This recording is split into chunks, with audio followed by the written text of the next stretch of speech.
Well, hello there. My name is Hayden Hutchison, and today I bring you the answer to all your problems. It is the late 1400s, and I realize that you may be in a predicament, trying to decide where you want to go on vacation this summer.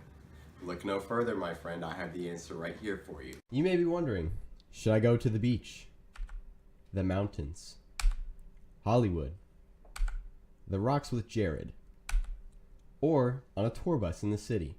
Boo. The Colosseum in Rome. But why all these places when you can travel to the Benin Empire in the 1400s? What is a Benin? Well, Benin is a large African state in the coastal part of West Africa, nestled below Tuareg and to the immediate left of Hausa. Some quick facts you must know about the Benin Empire before you travel there is that it is one of the oldest and most highly developed states in the area. Beginning in the 900s when the Edo people settled in the rainforest, it has rose to immediate power over the last 500 years through much military conquest. You may be wondering what this violent flag to the right of you is, but it is actually the national flag of the Benin Empire. You must not be scared. The Oba will protect all of us. What is the Oba, you may ask? The Oba is the ruler of the Benin Empire. Ever been to Benin? We also participate in trade with many European countries, and we have a very rich, unique culture, as you will find out. Where is Benin? As I mentioned before, it is underneath Tuareg and to the immediate left of Hausa. The empire is so big that it can fit modern Mexico, Finland, France, Germany, and Norway all inside of it. It is located around modern-day Nigeria, as if we're not in the 1400s, and located on the north side of the Gulf of Guinea. Our lands have the best soil in Africa, very plentiful during harvest time. We can grow anything. Whoa, it's Future Jim here. Decided to give Hayden a little break. I'm just going to give a little visual representation of what he was saying earlier, such as the fact that Mexico, Finland, France, Germany, and Norway can all fit within the borders of the Benin Empire at its height.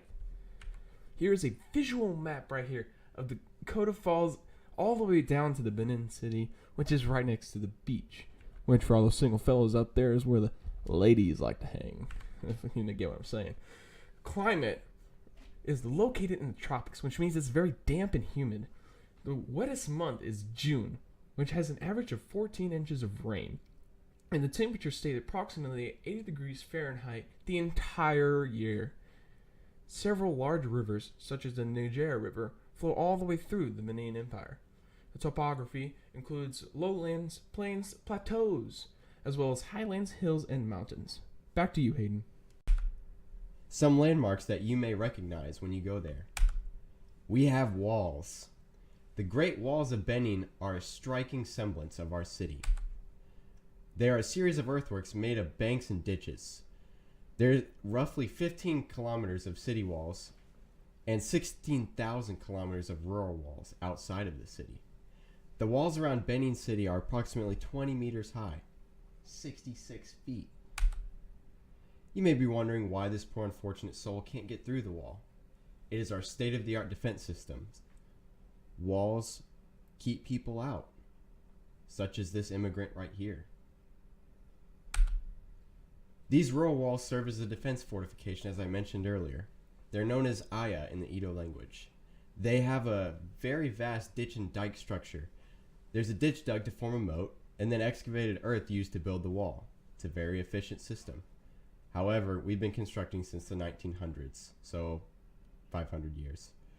The walls are currently the largest man-made earthwork structure, as if that'll ever be taken away from us. And it has taken so far around 150 million man-hours to build. What is this lake, you may ask? It is the ditch that I mentioned in the slide before. It keeps people away from us. The Coda Falls are another wonderful landmark of the Benin Empire.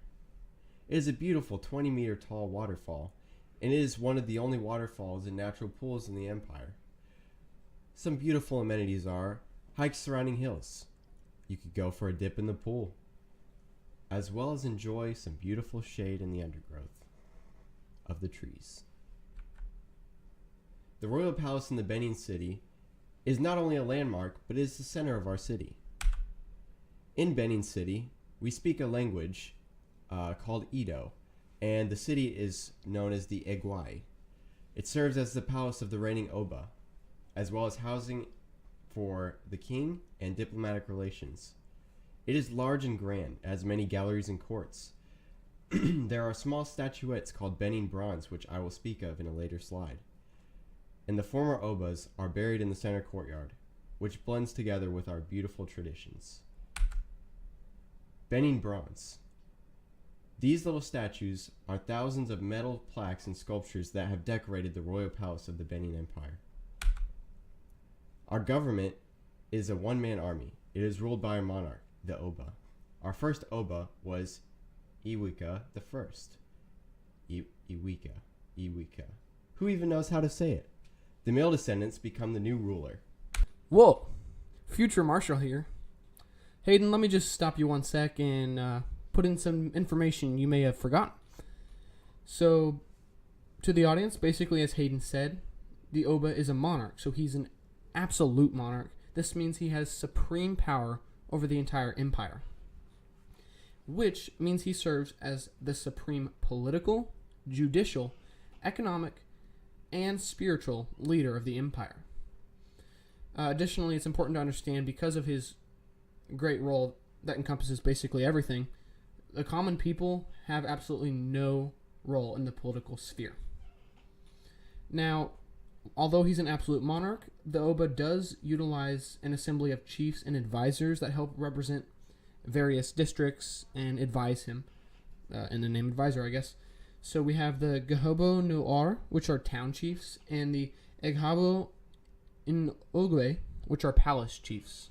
And basically these people, they're essentially civil servants, and their positions help handle things like taxes and laws, civil disputes, and just in localized areas controlling the people. All these political things happen in the royal court, as was mentioned earlier. And then, while we have this political sphere, the main goal in our politics is military expansion.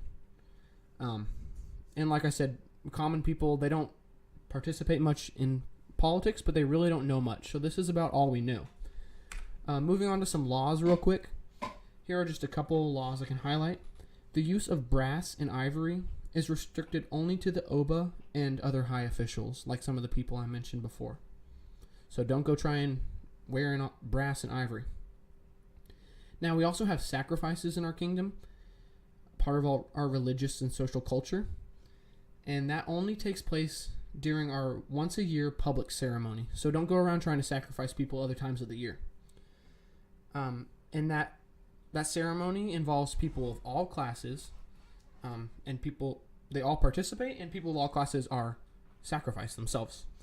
This is done at the end of the harvest year to ensure a good upcoming year for harvest, and also to celebrate and bless our king in his upcoming year. Now, the royal palace that I mentioned can only have one entrance, and this is kind of a superstitious thing from the Oba to create security. I don't know if that's effective or not, but that's the way it be.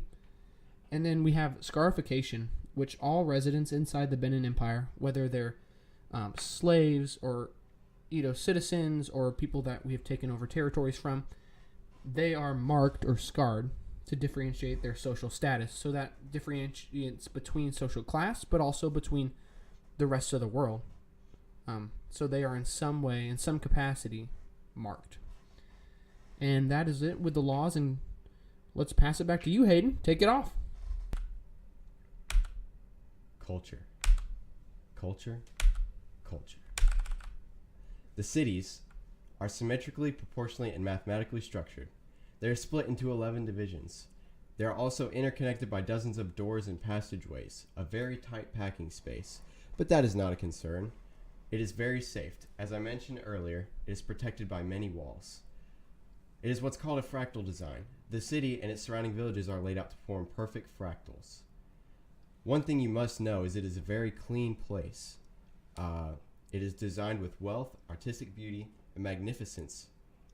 The streets and buildings are all clean and well kept. and it is decorated with thousands of pieces of art. Now let's go to some Yelp reviews. Okay, so Wendy's official says Benin was the worst city. Okay, no one even likes Wendy's anyway. I'm a Box 33 says the beauty and magnificence of the city are unparalleled, even by other cities around this time. Kitten Lovers 74 says all the buildings are clean and well kept. And James from Idaho says that there are thousands of pieces of art. Who knew? Benin. It's always encouraging and uplifting to hear a good Yelp review. Screw you, Wendy's. We are a Christian nation. Just kidding. We believe in voodoo, which is a healing and rejuvenating cult. By use of talismans. We use oral storytelling and folklore. It gets you really involved in the culture, and I find this immersive tactic helps with the Yelp reviews, actually. We believe in many gods and goddesses, and witch doctors can talk to the gods. That's who you talk to the gods. They have the power to cure and heal, and storytelling is our form of education, which is very, you know what? Now that I think about it, wouldn't it really stink if a culture, I don't know, 600 years away, had national figureheads that paid the admissions boards of, I don't know, universities so that their kids could go to school there? Yeah, that'd be awful. Let's talk about clothing. You must wear vibrant and ornately decorated textiles. Each cultural group, Fon, Yoruba, and Edo, has unique but recognizable attire. There are different colors and patterns for different occasions. Often the streets are filled with people, colorfully dressed in white, yellow, blue, or green. It is a true sight to behold. Also helps with the Yelp reviews. Some festivals I must include. They take place very frequently, either social or religiously. Many are held to honor the gods. Everything comes to a halt during a festival. People stop working several days each month. We see it as important to balance work and play. Both honor the gods in equal fashions. Music is a large part of all festivals.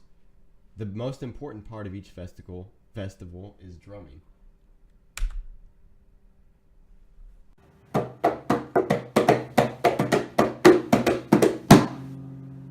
Oh, you interrupted me during my drumming for a Benin festival. That's all the time I have for today. Now I'll pass it off to my good friend. Stay spicy, Covenant. Thanks, Hayden. Will do. Yeah, that was another exquisite performance by our friend Hayden, winning Grand Emmys, Oscars, some even Golden Globes. Yeah, it's great to see him representing our Benin country so well. And I'm sure his great performance makes you want to go on a trip to Benin, but if it didn't, we have some more information for you. Here's 10 fun facts of things you want to know about Benin. And believe me, you'll want to know. Fact number 1. The official language of the Benin Empire is Edo. Fact number 2. We are in the process of adopting a new language called Beni. This is a hybrid of the languages of the countries we have conquered. These languages include Itaserki, Essen, Igbo, Ija, Urhobo, and Edo. Fact number 3. Benin City was originally named Ubinu. Fact number 4. If the queen is barren, she is sentenced to death via sacrifice. Fact number 5. Our gods are called Ogiso, which means kings of the sky. Number 6. Over our history, we have had over 36 Obas total. Fact number 7.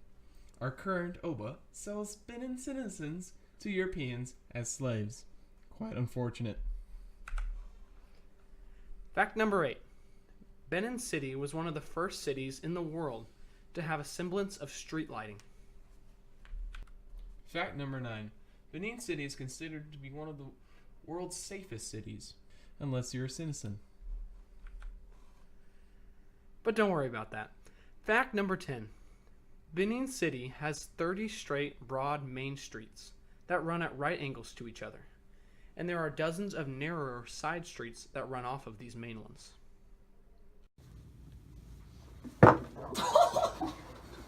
Oh man, Man, those are quite the fun facts, guys. oh man, Oh, those were some good Man, facts. Dude, those were I the didn't- best 10 facts I've ever heard about Benin. I didn't believe you. Dude, you should believe me Those more were some often, man. good facts. I know. Now I am sold to go to Benin. Are you really? Yeah, in the hypothetical situation where I'm the viewer here. Of course, of course. I'm already in Benin, and Benin's great. Oh, of course it is, man.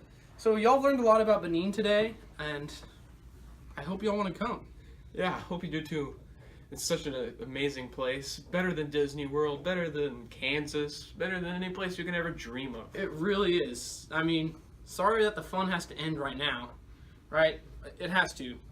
I mean, Mr. Ryan imposed a 10-minute limit on us. It really do be like that sometimes. But the fun doesn't have to stop.